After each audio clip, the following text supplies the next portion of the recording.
Good morning, everybody, and welcome to Living Astrology with Janet Hickox. Grab your cup of coffee or your tea, sit back, and let's chat about what is happening up in the stars above us for today. But as it's Monday, we are also taking a look at what is happening throughout the week this week. And we have a week ahead that is going to be about adjusting, adjusting our behaviors, adjusting our attitudes, and preparing to go inward to make the changes inside in order to be able to see how the changes will be able to be effective on the outside.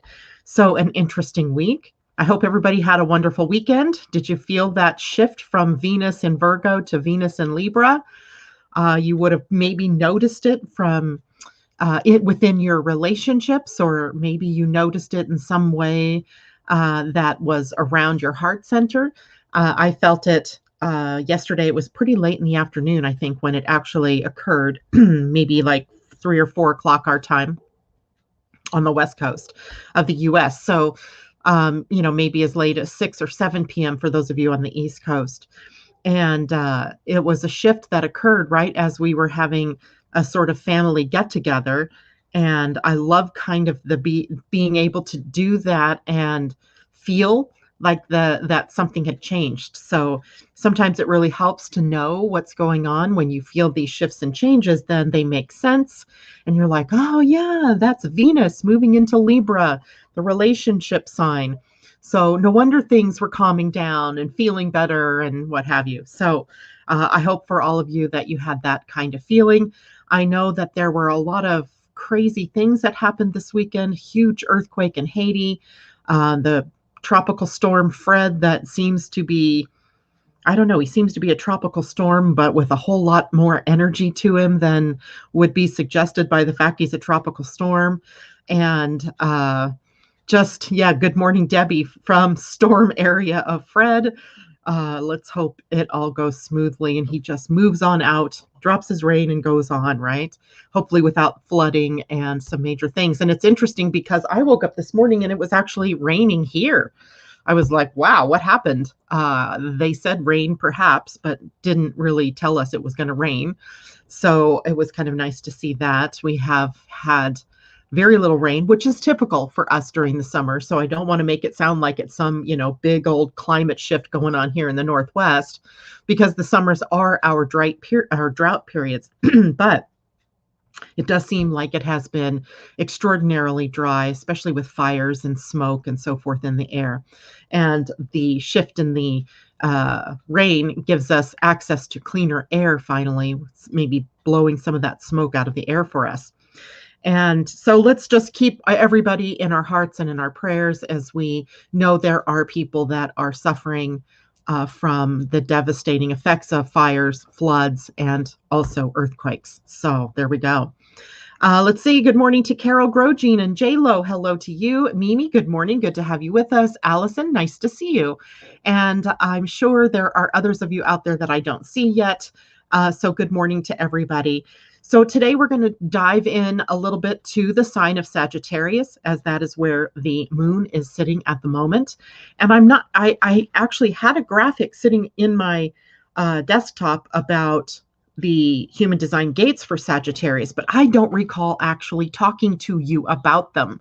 Now, that could be because of many things that have been going on in my life over the last several months or weeks, but today we're going to take a little bit deeper dive into the sign of Sagittarius from both the astrology and the human design. In other words, we're looking at AstroDesign.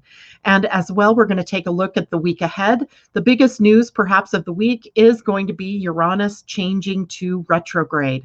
And it will then be adding to the field of planets that are already in retrograde motion. We have Pluto, we have Jupiter, we have Saturn, we have Chiron already in retrograde, and now we're going to add Uranus to that. Pluto, Jupiter, Saturn, Uranus, Neptune. So we should have 6 planets if you count Chiron in retrograde. Let me check something here though. Chiron, yes, Chiron is in retrograde.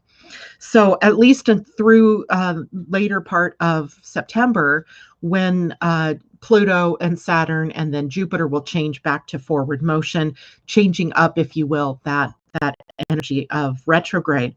So it's not unusual to have the outer planets in retrograde. For sure, they spend anywhere from 4 to 6 months in retrograde. That's because they're further out and because their cycles are longer. And so parts of the year we are under the influence of these retrograde planets. And several of you, no doubt, have one or more of these outer planets in retrograde, which usually symbolizes the need to come back to the planet Earth and sort of reframe some of the experiences that you had of those planets, perhaps in forward motion in other lifetimes. And in this one, looking at maybe going backwards a bit and doing some shifting on the inner planes. So when our outer planets are retrograde, a lot of the action that could change in the outer world is really molding us, shifting us, and changing us on the inner planes first. And then once they change direction again, then we begin to see the effects of those inner shifts and changes out in the world. So now we have a lot of internal, intuitive, inward-facing planetary energies. Now, Uranus, right, is a planet that really shakes things up in our lives. He is full of surprises and he brings us innovation and inventiveness. He starts revolutions, right? He's a revolutionary. He has a key impetus for that, and it's liberation. Right? He's not trying to undermine our lives and he's not trying to make us feel bad. What he's trying to do is liberate us from something, usually from our own ruts, right? Our own beliefs that we've gotten caught up in, the things that we are using to stop us from shining our light the brightest that we can. He is bringing us the unique, the wild, the unpredictable, the unusual. So when you classify some of those things that are going on in your life, you can almost always trace it back to where Uranus is in your chart. He is breakdown versus breakthrough. And sometimes it's the breakdown that leads to the breakthrough. Sometimes it's the breakthrough that leads to the breakdown. So we get to see the struggle between the way things were and the status quo and how things need to be in change. He pushes us out of those places that we've become stuck. It could happen in our relationships. It could happen in our finances. It can happen in our careers. It can happen in our personal one-on-one relationships. It can happen in our health. It can happen in many different places in the chart, mostly driven by where Uranus is in your natal chart. So if you have your astrology chart with you, take a look and see where the planet Uranus is by birth, what sign it's in, and what house it's in, because that's going to tell you the foundational house where you likely need liberation, right? Likely where it is that you're awakening, and likely where it is that you have had issues of getting caught up in a comfort zone or in a rut or getting stuck, right? So those are things that you need to look at. Where's that happening? Secondarily, you also need to look at where Uranus is now. Uranus is sitting in the sign of Taurus, right at the mid degrees, 14 degrees, and he will be retrograding from 14 degrees backward to 10 degrees, so only a 4-degree shift. But those 4 degrees have been in the place that Uranus has transited through since January of 2021. So, it was early February, I think, when he turned direct. And so it's time for us to look backwards a bit over the first, several months of this year, and what things were shaping and changing, and what were the shakeups, what were the things that you were being called to release, to let go of, to change, to rebirth, to regenerate.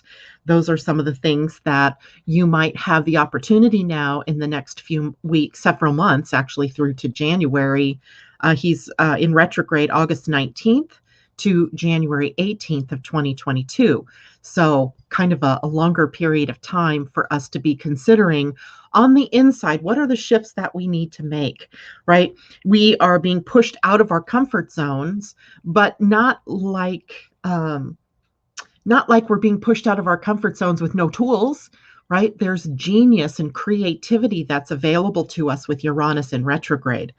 And while Uranus is in retrograde, we may have surprising ideas or opportunities that come up for us that might not, we might not have otherwise even entertained, just because of the nature of the innovative energies at this point in time. So there, and then if we take a look at the astro design, right, that's the astro design, meaning we're looking at the astrology of something and also the human design or gene keys of something. And what we see is Uranus has been sitting at the gate 2. And the gate 2 sits on the point of the identity center. So the identity center is the yellow diamond, right? The yellow diamond, or it might be white in your chart if you have it open. And the 2 sits at the very tip of it, leading down toward the sacral center. And remember, the gate 2 is called the gate of allowance or allowing, excuse me. So allowing, meaning being able to be receptive, being able to take in and receive, right? This is a very much feminine gate. It is the most yin gate in human design. And in the gate 2, what we have is the need for us to remember that giving and receiving are the different sides of the same coin. So being able to allow things to happen, to unfold in our lives, rather than pushing, rather than trying to make things happen, rather than being the more masculine energy. This is the energy of the divine feminine. And the divine feminine holds space for things to happen, right? For the gifts to be received. I'm gonna make a note to myself because I want to see if I can find this. Where am I going to write a note? Here we go. Meditation. So once upon a time, I found a meditation in a book that I know I still have on my Kindle. And God help me, I can't remember the name of the person that wrote Cohen. I don't remember, but I'll find it, because there's this beautiful meditation in it about being open to receiving. And really it's you just envisioning yourself with your arms open. Maybe you're holding a bowl or a vessel of some sort. And into that vessel is being poured good and abundance and love and joy. And you're holding this vessel to receive all the good from the universe. And you can envision it as gold, you can envision it as white, you can envision it as sparkles, or just whatever it is that for you represents that. So I'm going to try to track down the abundance meditation, the receiving meditation, so that I can post that up for everybody again. I remember I posted it once before, but it was probably a couple of years back, so that you can get a glimpse perhaps into what it is that that all of us are in the learning of at this moment, where the path of liberation lies. Now, that is the case until October 25th. Uranus will be at the gate 2, the gate of allowing, until then. And at that point, the gate shifts, right? The gate that Uranus is in shifts to the gate 24, which is up in the Ajna, right? The Ajna, the second center down. And it is the gate that leads up to the head center at gate 61. So the middle gate centers of the middle gate center of the head center leads down to the gate 24. And the gate 24 is called the gate of blessings. It is a gate where we try to rationalize all of the things that we must do in order to have the things that we want. It is a very strong gate of thinking. But when we discover that if we are just in the flow, when we're just aligning ourselves with allowing, that then the blessings flow. And there's another kind of part to this gate that I always find very fascinating. And it's a gate that is almost caught up in a story. And it's on the Ajna, of course, which is the center for thinking. It is the center that we think of as the brain. It is the center that we think of as all of the data processing, memory recall, comparing and contrasting. And so that particular gate has a connection for us to the past. And in the past, we're telling stories. We're telling a story to ourselves about what's possible, about what's not possible, about who we are, about what we can do, what we can't do, et cetera, et cetera.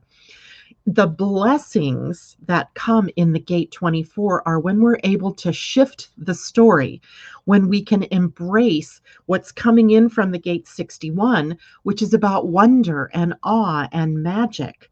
When we can embrace the mystical and the wonder of it all, then we begin to see that the story that we have has led us to the current potential for expressing the blessings from the story.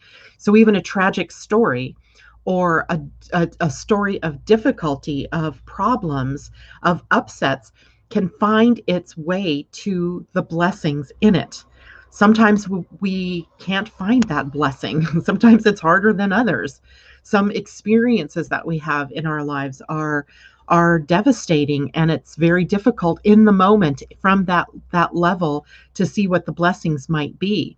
But the opportunity that Uranus will be bringing us over that period of time from October 25th into the beginnings of 2022 is the ability to see what the story's blessings are, right? So I think this is going to be, usually I think of Uranus when he turns retrograde as being a contrarian, right? Bringing up those contrary bits that the things that, we don't want to change. Like, I'm holding on to this because I'm right and you're wrong, right? So sometimes I think of Uranus as the contrarian. And when he shifts into the retrograde, the contrarian begins to give way, right? He gives way to the potential for the new, for the expressions of what could be. And so that's the possibility that we have with Uranus coming up this week. So that'll start on Thursday, the 19th, and last through January 18th. And again, he's retrograding from 14 degrees Taurus backward to 10 degrees of Taurus. So if you look at that span of degrees, if you have planets there, or you have planets in that span in other signs, there might be a relationship then between those planets and the change of Uranus's direction. So hopefully that's understandable. Let me check real quick, see if there were questions as part of that. Nope. But Asa, I hope you're out there. I haven't seen you yet. Good morning, Carol Ann Driver. You're new. I am welcoming you here. That's awesome. Unless you've been listening in the background and you chose to join us this morning live, but thank you for being here. And she says, I think feminine receiving and male giving is a sexually based male construct. Women give birth, nourishment, everything. Women do most of the work. We are just sitting around receiving. We give everything. I wish people would stop just repeating the same old pile of crap someone else says. Nothing personal against you. I am just pointing this out for everyone's consideration. I get what you're saying, Carol Ann. I really do. But the feminine is the receptive energy. We're not talking about women or men, right? There's a difference between the great energies of the feminine and the great energies of the masculine, and the way that they're expressed through us as people, right? We all have the capacity to balance both the male and the feminine energies. But the feminine is represented by the womb. And in the womb is the source of creation and creativity, and all things burst from the womb, right? And the womb can be the representation of the physical birth, which you're speaking of here, where we give we give birth and we give nourishment and we take care of, right, our loved ones. But we are doing that from a different place than, say, the masculine. The masculine is more assertive or more aggressive, more protective, more interested in the protection, the actual masculine, not the men, but the masculine energy is protective in nature, and it also is resourceful. It's about extending out sustainable resources so that the procreation aspect is able to be supported, right? So we need the masculine and we need the feminine in all of us, right? So masculine being able to be the pushing outward energy, and the feminine being the more receptive, holding space for creation energy. That doesn't mean that the feminine doesn't give. It doesn't mean that women don't give. So try not to be so caught up in what you believe. That's a big thing that's going on here on the whole planet, is like, step back a little bit and just take a look at those two great energies and how we each, whether you're man or woman, embody those great energies within you, right? But they have both. In human design, let me see, I don't have, well, okay, let me do it. No, I'm going to just show it to you here. In human design, you see we have these two energies embodied right here. From the spleen to the sacral is the most feminine energy. It's the energy of the divine feminine. And from the sacral to the emotional, surprise, surprise, is the energy of the masculine. So a lot of our thinking is all screwed up, right? Because if the great masculine is connecting to the solar plexus or the emotional energy, and we've often told, tell stories of men that are non-emotional, or it's not okay if you're a man to show emotion. But yet in our very human design aspect, there is the component that the masculine connects to, the emotional, right? The emotional energy. And on the other side, the feminine energy connects to the spleen, which is the center for survival. So we have the divine feminine very much involved with the survival of the species, right? The survival of our values, the laying down of the template by which we will value life, how we will teach our children, how we will feed them, clothe them, house them, care for them, nurture them. All of those things are in the realm of the divine feminine in human design. While on the masculine side, it's the energy of love, right? The loving, emotional loving and intimacy. And of course, the sexual reproductive part of that, the protection, the going out and amassing the resources that we need in order to support the feminine in her role as the one laying down the values and teaching the children and feeding, clothing, housing everybody of the tribe. So we got away from that, though, in as we became more modern humans, right? And we didn't need each other as much. We didn't need that tribal unit as much. We became a bit of a maverick sort of society where we were all in it alone. Even if we had families, right? There's this big push for individualism and that American spirit of the cowboy, right? Or cowgirl getting out there. We let go of that balanced feminine masculine where we all need one another for survival and for emotional security. So I hope that makes sense. Anyway, I don't find masculine men protective. I have trouble separating men and masculine, women and feminine. I think we all do in some respects, right? The minute I said masculine or I said feminine, you jumped right to women or to men. And we all do that, but we have to sort of be able to tease that out, because embodied in the human, in the person, in the people, is a balance of these energies, right? Even hormonally, men and women have both sets of hormones in different levels, to be sure, but we all carry each other's hormones, right? So there's the balancing in our physiology. It's in our thinking that we get them all mixed up and out of place and what have you.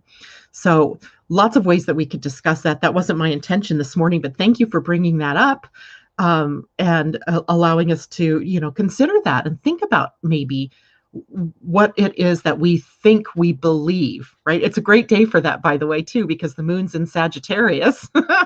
And in Sagittarius, we always bump up against our self-righteous beliefs, right? The things we think we hold so dear and the things that we find as self-evident, right? Our beliefs, our philosophies, our religions, our ideologies are all caught up in Sagittarius energy. And with the moon coming up there, now we're adding the emotion of what our beliefs are, right? And the lesson in Sagittarius is to find the freedom in that, to find the truth. It's the quest for truth, right? And what is the real truth, right? It's not as limited, I think, as we sometimes try to make it.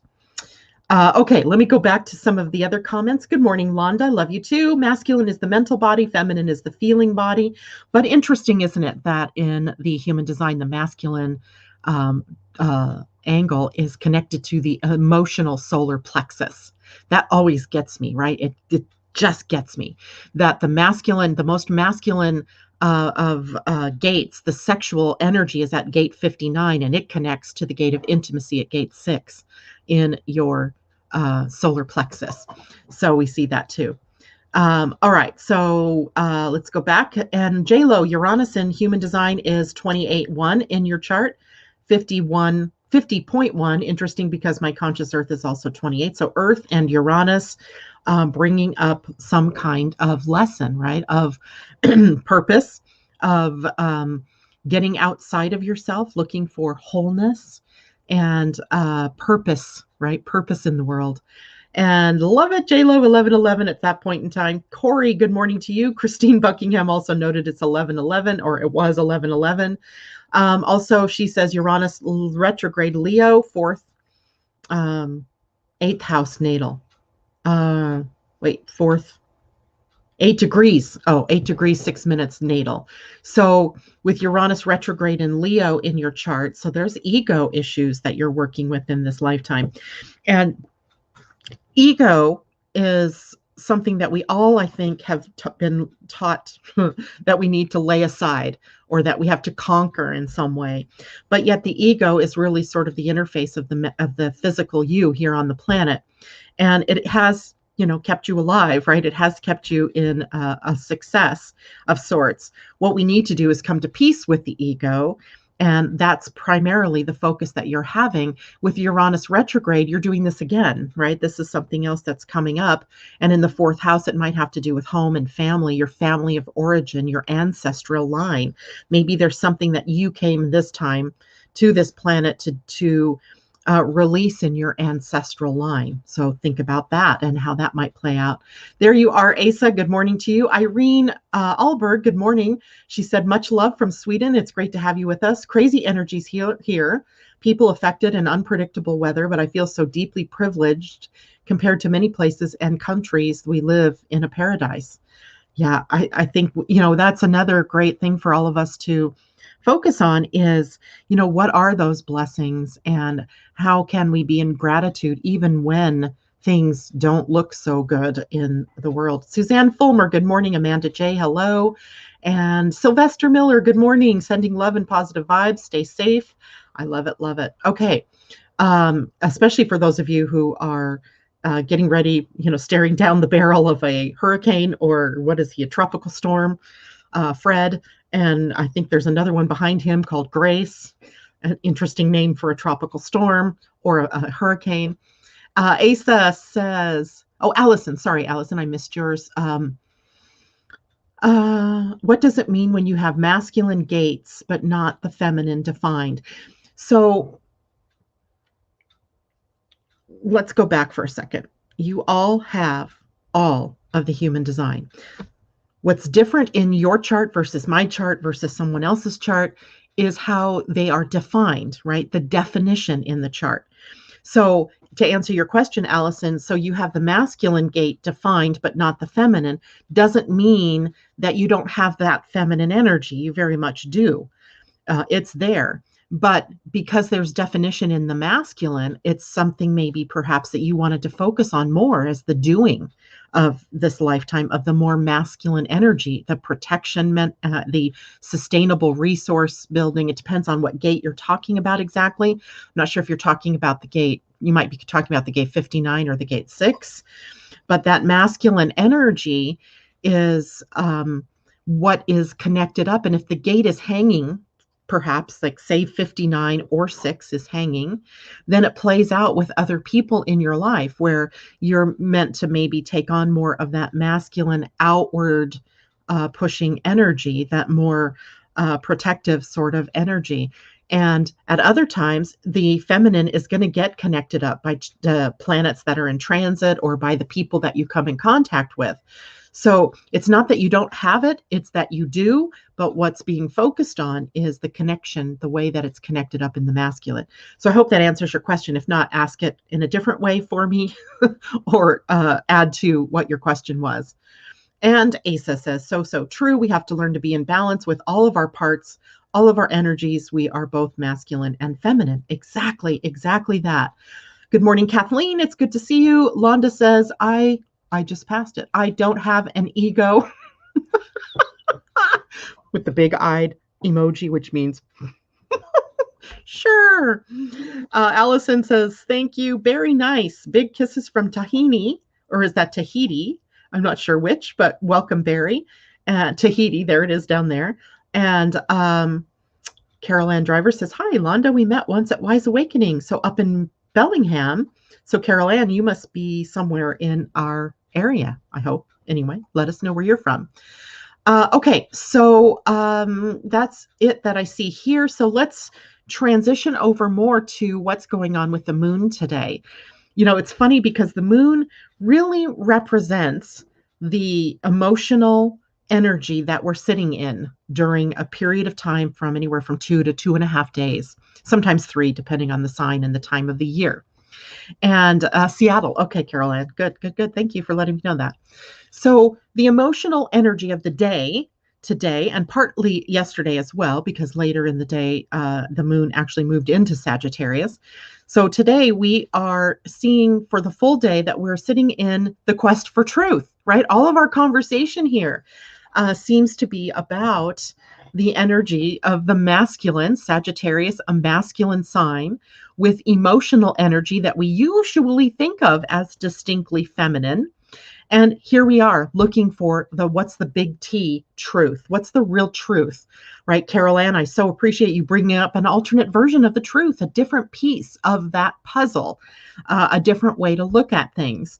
And today's that day for us to take in ideas, for us to take in the different ways, the different fragments or fractals of the way that we all see what the truth is.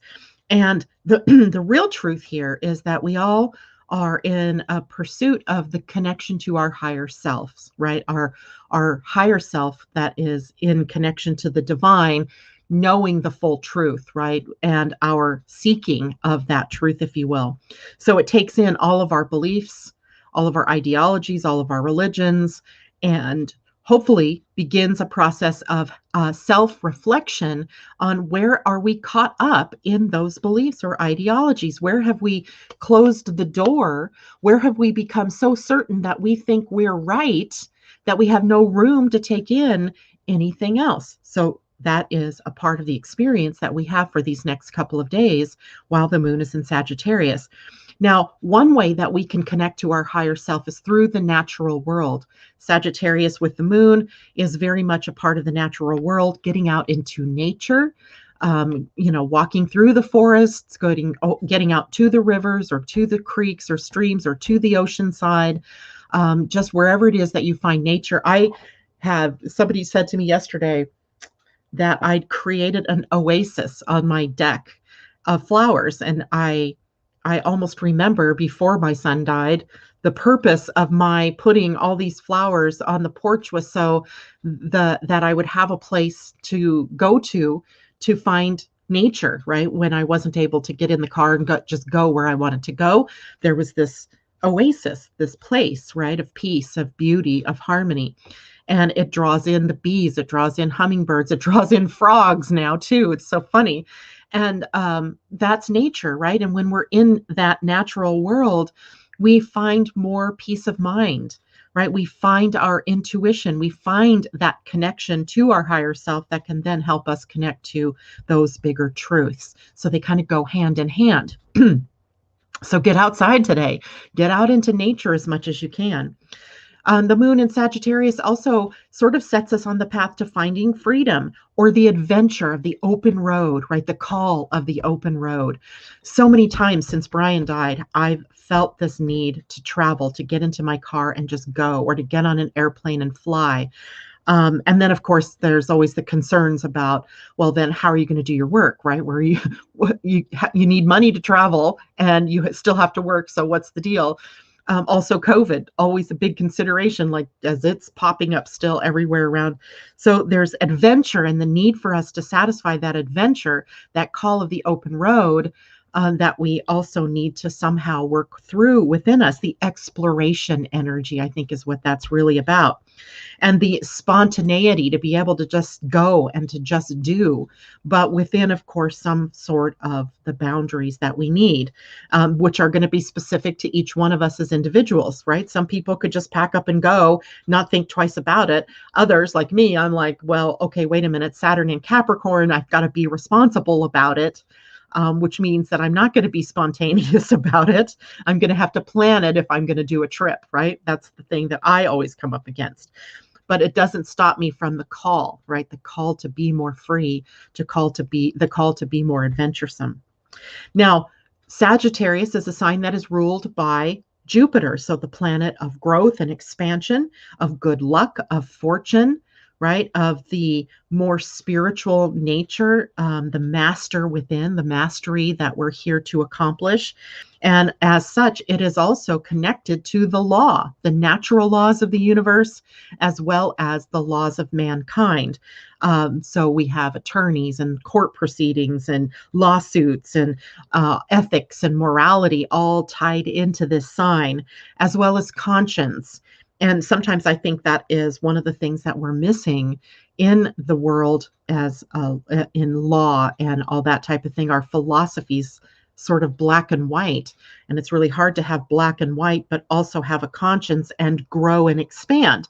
So we have that dynamic, that push and pull that we have to work through, the adjusting and the adapting to the different ways that we need to show up in the world. Higher education, also a part of Sagittarius energy. So mentors, our philosophies, seeking answers, and maybe finding solutions, or maybe not finding solutions, right? But still the seeking of the answers. Because there's the connection to Jupiter, there's also optimism in this sign, where we have faith that there's a higher order in the organization of what's happening in our world. That I don't know what the purpose was of a giant earthquake in Haiti, who has already had a giant earthquake, who's already had stress and strife in their country. I don't know what that's about. But there has to be a higher order, a higher reasoning, a higher expression or experience that is behind it. I don't know the reason why we're experiencing COVID. I don't know why we have this divisive sort of nature in our world, but it must have a purpose. And that is the faith that we have, that everything is happening in the right way, in the right timing, and that we are doing the experience or having the experiences for the highest purpose of our soul's evolution. And there's generosity here in this sign. There's the giving, the loving, the magnanimity that Jupiter brings to Sagittarius, the fire energy of giving, right? Of giving, the generous spiritual energy here, good luck and good fortune, also being in the right place at the right time with the right people for the right opportunity, happens when we're paying attention to our inner dynamic, our inner intuition, our inner god or goddess, and we follow the path, the inklings, the intuition to the right place. Now, as we talk about with every sign, there's also the more negative aspects that can come up that maybe first show up in our lives so that we can find our way to the more positive side of the experience.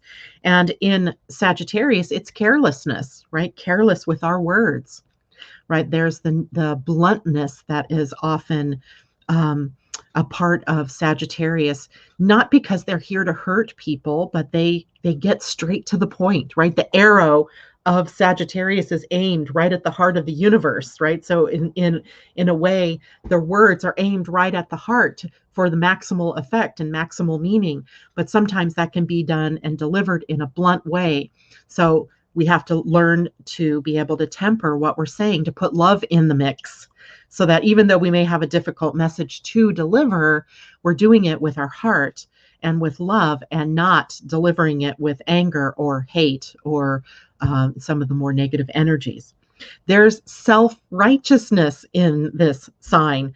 It can get so very caught up in its own beliefs, in what its interpretation of truth is, that then it bumps up against other people's truths and can become that fundamentalist type of thinking where I'm right and you're wrong, right? No matter what, because I know that I have the truth and the truth has set me free. And now you have to come in alignment with my truth. We're always bumping up against that in our world, right? Right now it's up in our faces. Excessiveness and extravagances as well, carelessly spending our money, our time, our resources, because of Jupiter's presence as the ruler here. Jupiter, being magnanimous and generous and giving, wants to expand, right? So sometimes we have to pull in the reins a little bit and make sure that we're not overdoing, overgiving, over imbibing. So we have that as one of the negative things, the lower vibrational things we might need to play with. And of course, the shortcuts. Sagittarius is really good at being careless and moving forward, tripping over things as they were in a rush to get somewhere, didn't slow down and look at the road ahead of them, kind of thing. So all of us might need to be a little more aware of our surroundings, of how we are being in the world with one another, how we are being within our own environment during this period of time. In the body, Sagittarius rules the hips, liver. It has conditions like sciatica that it has a collaboration with, or a correlation with, not collaboration, a correlation to. Thighs, upper legs, also a part of Sagittarius when it comes to the physical expression of it. Now, wherever it is that Sagittarius is in your chart, that is likely the house that it's going to be the area of your life where the Sagittarius moon might be triggering some things. Now, when I look at this chart, this is just the chart of the day, right? I pull this chart every morning that I'm on air, and it just tells me where all the planets are and how they're aligned with the whole house system, which is what I use for designating the houses. And Sagittarius happens to be on the 5th house in this particular chart. So the 5th house would be the house of creativity and joy and love and romance, recreation, playfulness, childlike enthusiasm. So if we were to look at that, if you had the moon in Sagittarius in the 5th house, transiting your 5th house, I should say, then those are the concerns where you might have to be more aware of what's going on. What are your beliefs around all work and no play, right? Or work first, play later, those kinds of things. Maybe it's in your 1st house and you have a fundamental personal mission that you have to work with, right? On how is it that I can be more part of the truth? And how is it that I can be more free? How is it that I can be educating myself more, being more open-minded and open-hearted? So depending on where Sagittarius is in your chart, it will point you to the area of your life that needs focus right now with that Sagittarius energy. So let's look. There are 3 aspects that the moon will make today in relation to it being in Sagittarius. One is it will square Mercury, that is almost in a conjunction to Mars in the sign of Virgo. So we also see that maybe there's some mind disruption here. So I think it was Londa that said something about the masculine and the mind today. And what it reminds me of is that in the sign of Virgo, Mercury is connected to the mind, and how the mind is organized, how we organize our thoughts, how we organize our actions, how we categorize and put everything in order, right? How do we order things in our universe? And how do we order our mind? And how do we order our communication then? Because that's what Mercury is like. And then in a square, we have the challenge, right? We have the challenge to get out of the mind and to be in embracing the emotions that we're experiencing as well. So Mercury in the square to the moon today. In fact, it hasn't quite happened yet. It might just be right almost on top of it at the moment. I just realized Mercury's conjunct my natal moon today. Woohoo! Funny, because I'm thinking I feel very organized in the way that I'm thinking and in the way that I'm speaking today, which often in the morning I'm just like everywhere.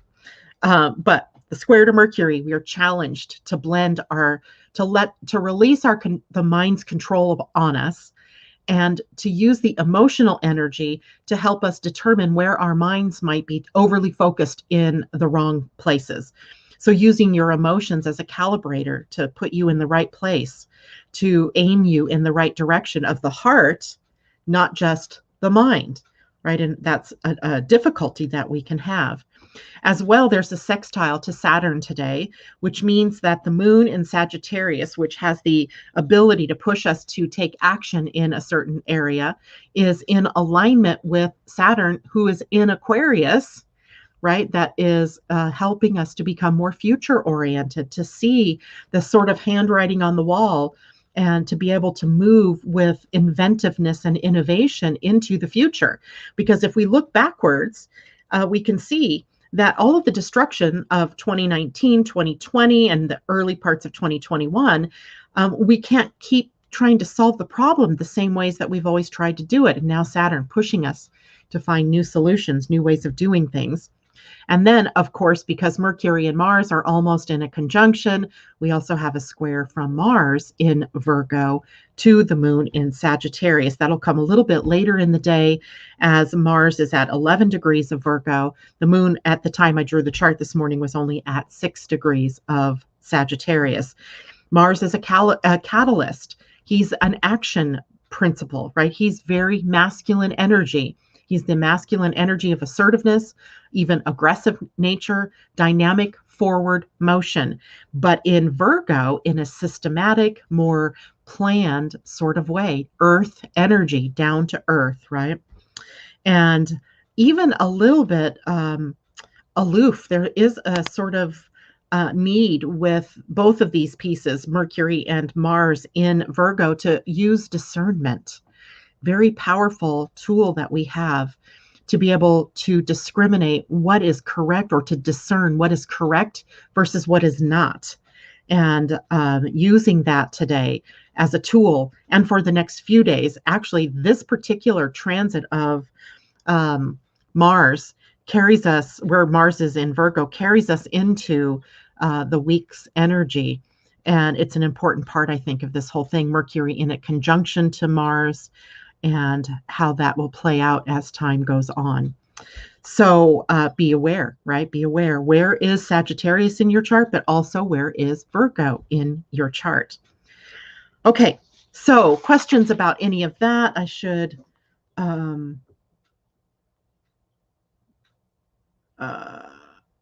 we go. And so let me take a look here.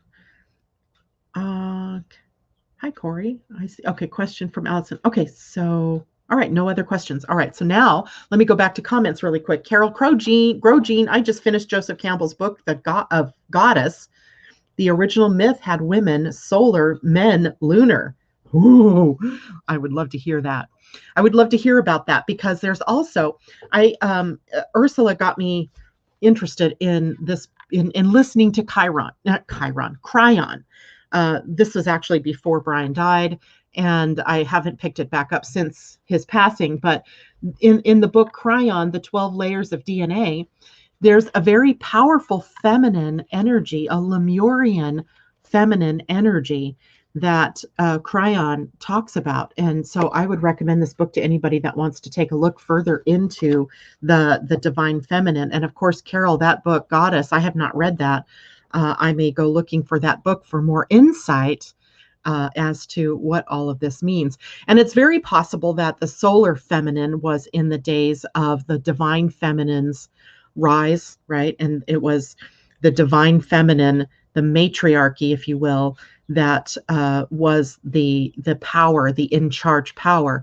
That since shifted, of course, to the masculine, to the patriarchy, and not necessarily to a very positive end, as it turns out, as there are a lot of things that have happened in the history since then that have shown us that when the masculine is in its wrong place or focused in the wrong area, that a lot of damage happens on the planet. Not blaming you men, that is not my purpose there, but that when we've sort of mixed up the roles of the divine feminine and the divine masculine, that a lot of negative things can happen. So we're in the process of righting that ship, I would say. Ooh, Carol Ann, I see. Okay, she said, I brought that up because I've seen male astrologers use the masculine feminine as a weapon in their messages. Yowza, not necessarily a positive thing at all.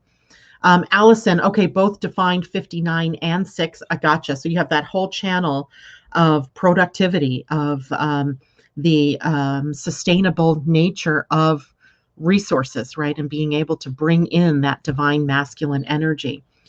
Okay, watching National Geographic and YouTube travel videos are good for now. Ooh, that's a great idea, Christine. I'm so grateful for this planetary push that I feel. That's from Natasha, Kathleen Mallory, Sagittarius Risings, your personality there. My perception is I believe I'm guided to my blessings that are being laid in front of me. Thank you, shadows, for your gifts. That's also from Natasha. J-Lo, I like Cryon. J-Lo, there's also many YouTube videos you can dip into also. Yeah, actually, there's a whole YouTube channel.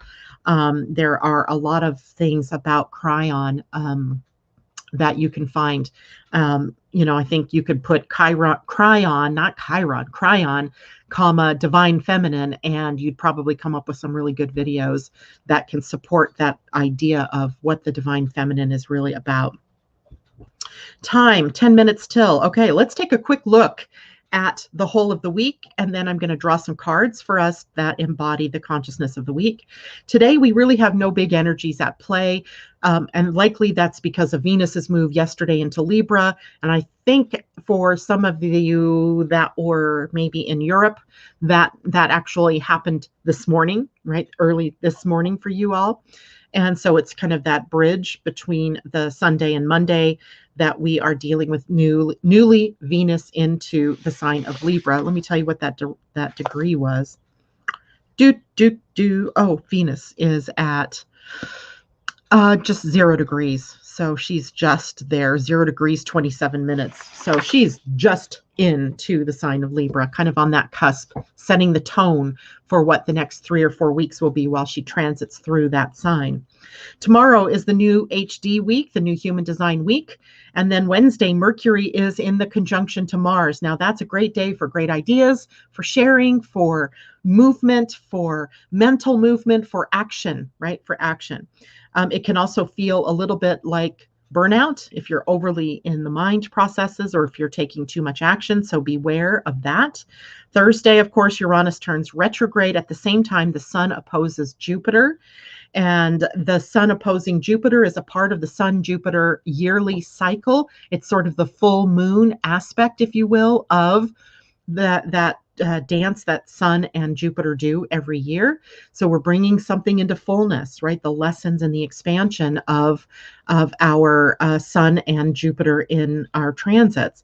And that might mean we have to let go of something. We might have something revealed to us, like an aha moment, something that sets us on a new path. Friday and on Saturday, Mercury and Mars will trine the planet Uranus, who is newly in retrograde, giving us maybe access to some new ideas, some new pathways that are opening up for action. And on Sunday, the full moon in Aquarius, in fact, at 29 degrees of Aquarius at 5:02 a.m. Pacific time, and then followed by the sun moving out of the sign of Leo and into the sign of Virgo at 2:35 p.m.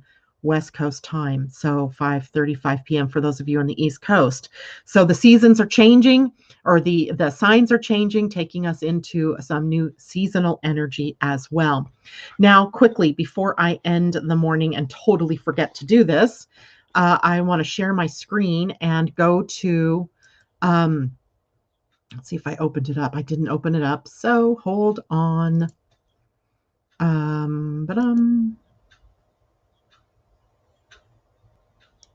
It'd be in downloads. Yes. Okay, just 1 second, guys. Downloads.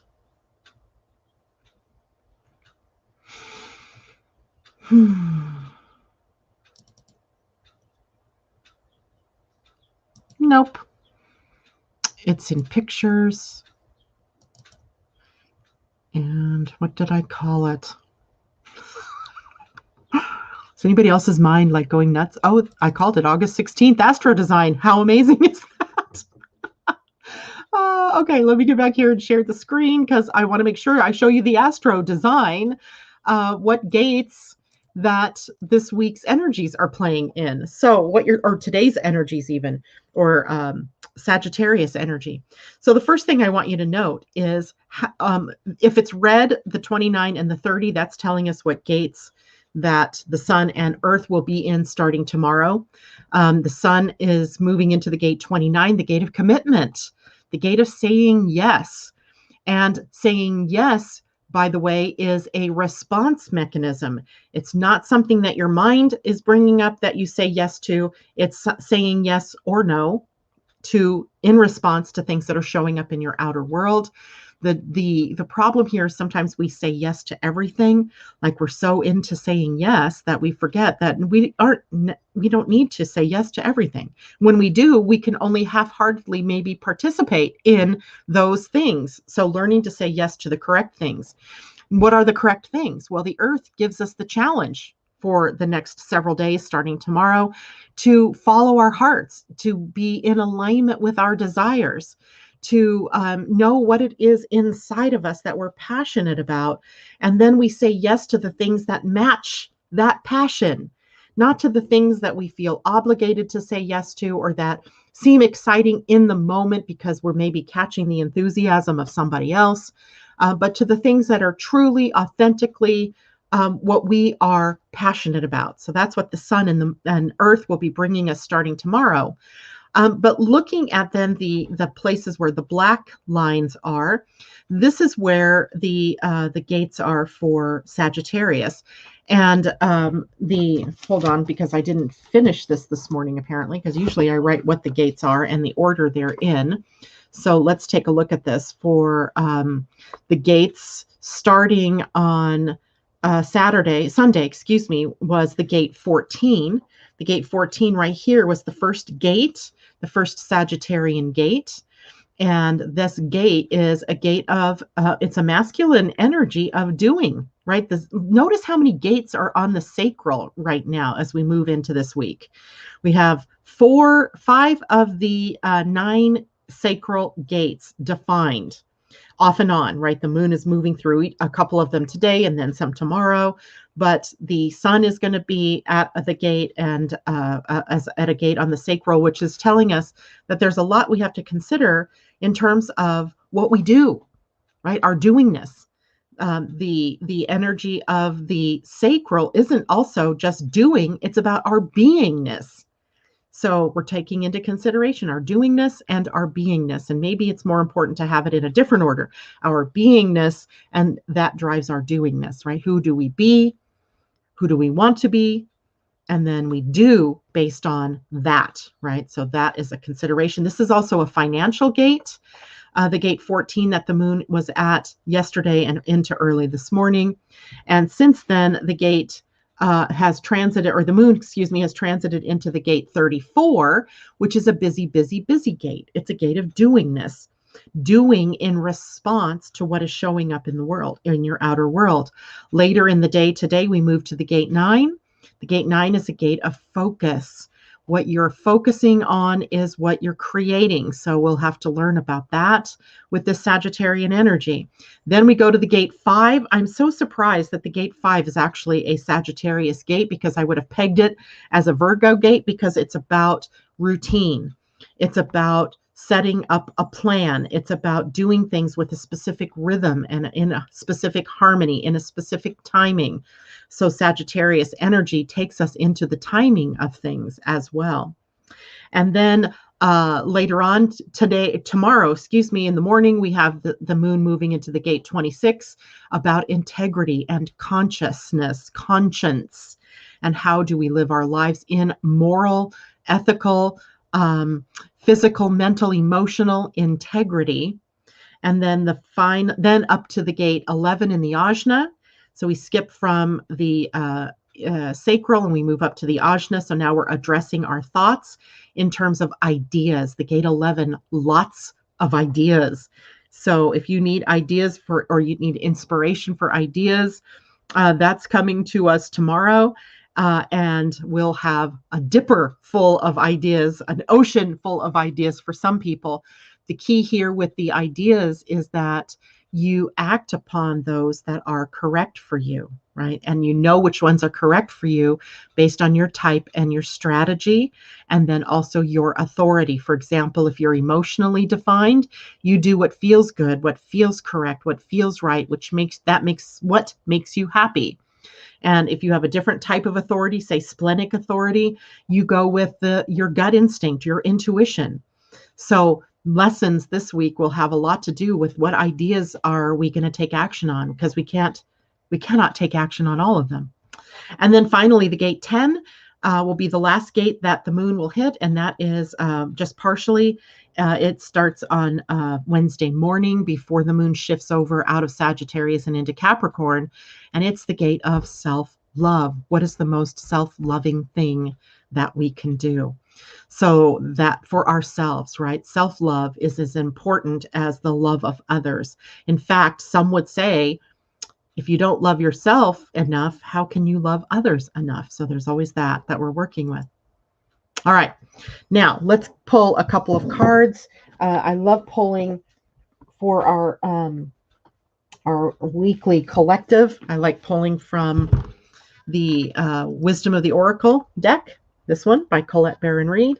As well, I like pulling an animal spirit card from us from her animal spirit deck.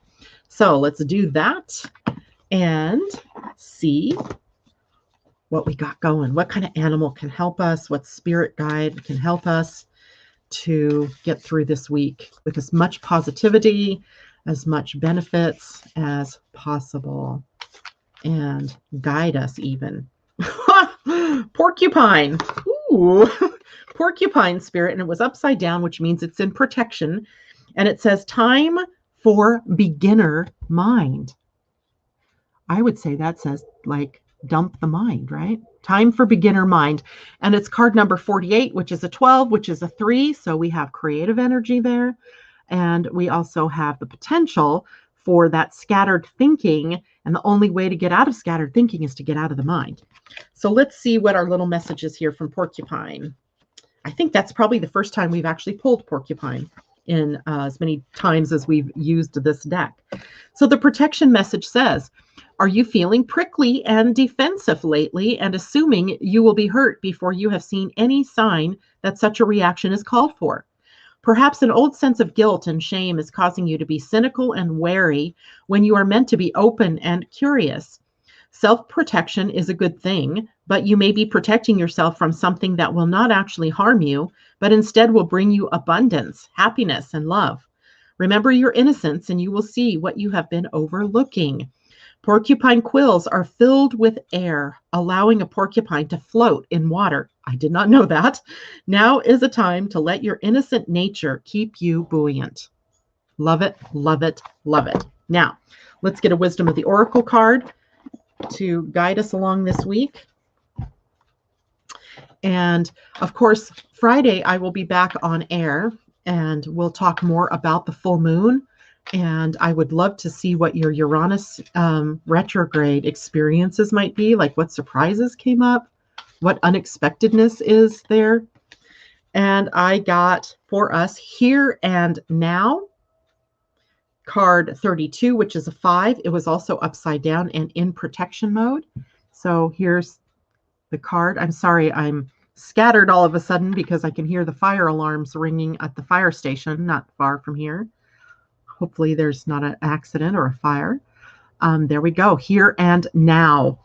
And let's take a look and see. It was again upside down, card 32, which is a 5, which sometimes brings change, but is also the constructive use of freedom. 32. Okay, so the essential meaning of the Here and Now card is about being fully present in the moment, living one day at a time. And the protection message from this card says, whenever you find your mind drifting into the past, wondering if things could have or should have been better, or whenever you find yourself longing for the good old days, you leak power. The same is true of looking too far ahead and hoping the future will provide you with certainty. Driven by ambition, you might wander too long in a place with no substance and forget that you are here today. The past and future are illusions. Whenever you leave the present moment, you're disconnecting from your inherent power to manifest your reality with true substance. Neither past nor future can give you what you need. Now is all that counts. Come back from those eternities and be here now. All will be well, and miracles will appear as if by magic in the perfect timing of spirit. Wow. Those are two good cards, I think, for us to have this week or to hold this week. Porcupine and the Here and Now. All right. So that is it for me. I will see you all on Friday. We'll take a look at that full moon. We'll also take a look at What else was happening? Sun opposing Jupiter, and see what big things might be happening, revelations, etc. In the meantime, all of you have a great day. Much love to all of you. See you on Friday. Bye for now.